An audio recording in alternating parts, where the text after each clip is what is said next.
গণতান্ত্রিক রাজনৈতিক দলগুলো বিগত স্বৈরাচারের সময় আমাদের সাথে মাঠে ছিলেন, আন্দোলন করেছেন, তাদের হয়েও বলতে পারি আমি কিছুটা। আমাদের রাজনীতির মূল লক্ষ্য বা উদ্দেশ্য হচ্ছে দেশ এবং দেশের জনগণ। কাজে দেশ এবং দেশের জনগণের এই ক্ষতিগুলো যখন হয়েছে, এই ক্ষতিগুলো অবশ্যই রাজনীতিবিদ বা রাজনৈতিক দলগুলোর সুযোগ আসলে সেখানে পরিবর্তন করতে হবে। এবং এই পরিবর্তনটাকেই আমরা রাষ্ট্র কাঠামোর মেরামত বলেছিলাম সেদিন। কারণ এগুলি রাষ্ট্রের অংশ। উদাহরণস্বরূপ যে কয়টি প্রতিষ্ঠানের কথা বলেছি। প্রিয় উপস্থিতিবৃন্দ, সম্মানিত নেতৃবৃন্দ, আজকে পরিবর্তিত হয়েছে 5ই আগস্টের পরে। জনতার, এই দেশের মানুষের, গণতান্ত্রিকামী মানুষের অভ্যুত্থানের কারণে অবস্থার পরিবর্তন হয়েছে, রাজনৈতিক চিত্রের পরিবর্তন হয়েছে। মানুষ, একজন সাধারণ মানুষ স্বাভাবিকভাবেই দেখতে চায় যে তার প্রিয় মাতৃভূমি পৃথিবীর বুকে মাথা উঁচু করে দাঁড়িয়ে আছে।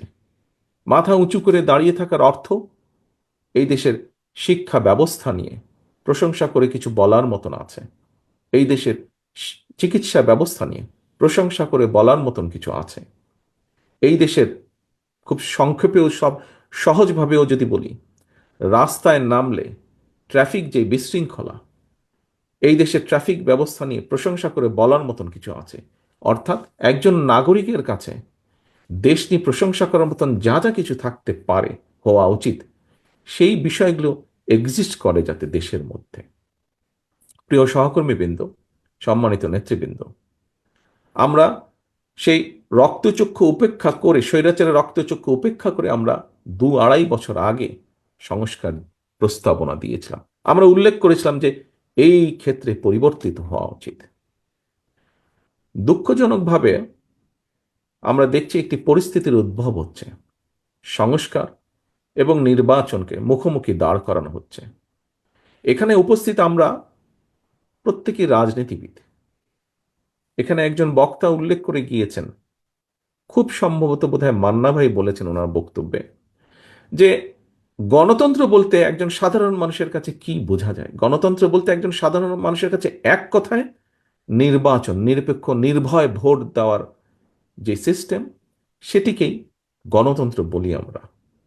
সারা পৃথিবীতে সেটি গণতন্ত্র হিসাবে প্রচলিত বা স্বীকৃত। কিন্তু এই ব্যবস্থাকে সংস্কার এবং নির্বাচন, এটিকে মুখোমুখি করে দেওয়া হচ্ছে। আমি গতকাল একটি কথা বলেছিলাম, আপনাদের অনেকেই সেখানে উপস্থিত ছিলেন। কথাটি হচ্ছে, দেখুন, আমরা সবাই জানি, কেউ কেউ বলছেন যে সংস্কার শেষ হবে তারপরে নির্বাচন হবে। আমি ব্যক্তিগতভাবে বিশ্বাস করি যে সংস্কার যেটা শেষ হয়ে যায় সেটা তো সংস্কার হতে পারে না। এটা একটা কন্টিনিউয়াস প্রসেস, চলমান প্রক্রিয়া সংস্কার। যদি সে কোনো একটি বিষয় শেষ হয়ে যায়, সেটি সংস্কার নয়। কাজেই সংস্কার শেষ হয় না, সংস্কার চলমান প্রক্রিয়া। আমরা একটি জায়গায় আসব, একটি জিনিসের ভালো কিছু করব, ভালো পরিবর্তন করব, পরবর্তীতে আরো বেটার কিছু করার চেষ্টা করব। আমাদের শিক্ষা ব্যবস্থায় যেই গাফিলতি আছে, যেই ত্রুটিগুলো আছে, সেগুলোকে আমরা সংস্কার করব, পরিবর্তন করব। এবং দিনের সাথে আরো যখন সামনে এগিয়ে যাব, আরো ভালো ব্যবস্থা করব, শিক্ষা ব্যবস্থাকে আরো উন্নত করব। দেশের মানুষের জন্য চিকিৎসা ব্যবস্থা যেটি, সেই চিকিৎসা ব্যবস্থাকে আমরা ভালো করব। পরিবর্তিত পরিস্থিতি সময়ের সাথে যখন আরো এগিয়ে যাবে, সেটিকে আমরা আরো ভালো করার চেষ্টা করব। প্রিয় সম্মানিত উপস্থিতিবৃন্দ, যেই উদাহরণটা আমি প্রথমে দিয়েছিলাম, যে এই যে আজকের অনুষ্ঠানটি, আজকের ইফতার এবং দোয়া মাহফিল বারোদল কর্তৃক আয়োজিত, এটি এখন পর্যন্ত খুব সুন্দর একটি সাকসেসফুল অনুষ্ঠান হয়েছে। আজকে আসুন, আমাদের এখানে আমরা যারা আছি, রাজনৈতিক দলগুলোর নেতৃবৃন্দ আমরা উপস্থিত আছি, আমাদের রাজনৈতিক ভিন্ন মত আছে, আদর্শ সবার এক নয়, কিছু কিছু ভিন্নতা আমাদের আছে, কিন্তু একটি জায়গায় আমরা সকলে এক: বাংলাদেশ, বাংলাদেশের মানুষ, গণতন্ত্র। এখানে কিন্তু কোনো বিভেদ নেই। বেসিক বিষয়টিতে আমরা সকলে একত্রিত। আজকের এই ইফতার মাহফিলে, বারোদল কর্তৃক আয়োজিত ইফতার মাহফিলে আমি উপস্থিত। এখানে প্রায় সকল রাজনৈতিক নেতৃবৃন্দ আছেন, সকল দলের, বাংলাদেশের মোটামুটি। সকলকে আমি আহ্বান জানাবো, অনুরোধ করব আমার দলের পক্ষ থেকে, বিগত 15 বছরের আমরা প্রত্যেকটি বিরোধী দলের, রাজপথে থাকা গণতন্ত্রের পক্ষের প্রত্যেকটি রাজনৈতিক দল এই দেশের মানুষের অধিকারকে, রাজনৈতিক অধিকারকে প্রতিষ্ঠিত করার জন্য আমাদের বহু সহকর্মীকে আমরা হারিয়েছি। জুলাই আগস্ট মাসে যে অভ্যুত্থান, জনতার যে অভ্যুত্থান হয়েছে, সেই অভ্যুত্থানে আমরা আমাদের আপনজনদেরকে হারিয়েছি, সহকর্মীদেরকে হারিয়েছি, পরিচিত জনদেরকে হারিয়েছি।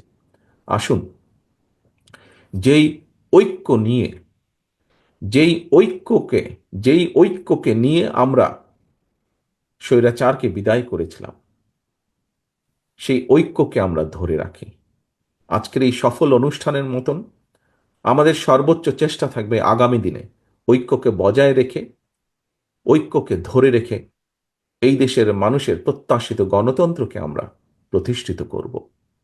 এই দেশের মানুষের প্রত্যাশিত সংস্কার প্রক্রিয়াকে আমরা সকলে মিলে আলোচনার মাধ্যমে সকলে মিলে বাস্তবায়ন করব। এটিই হোক আজকের এই দোয়া মাহফিলের আমাদের শপথ, আমাদের প্রত্যাশা। প্রিয় সহকর্মীবৃন্দ, সম্মানিত রাজনৈতিক নেতৃবৃন্দ, আমাদেরকে যে কোনো মূল্যে ঐক্যকে ধরে রাখতে হবে। মতভিন্নতা থাকবে, আমরা বসবো, আলোচনা করব। এমন কিছু আমরা বলবো না, এমন কিছু করা থেকে আমরা বিরত থাকার চেষ্টা করব যাতে করে কোনোভাবেই স্বৈরাচার বা তার প্রেতাত্মারা আবার এদেশের মানুষের কাঁধে চেপে বসতে পারে।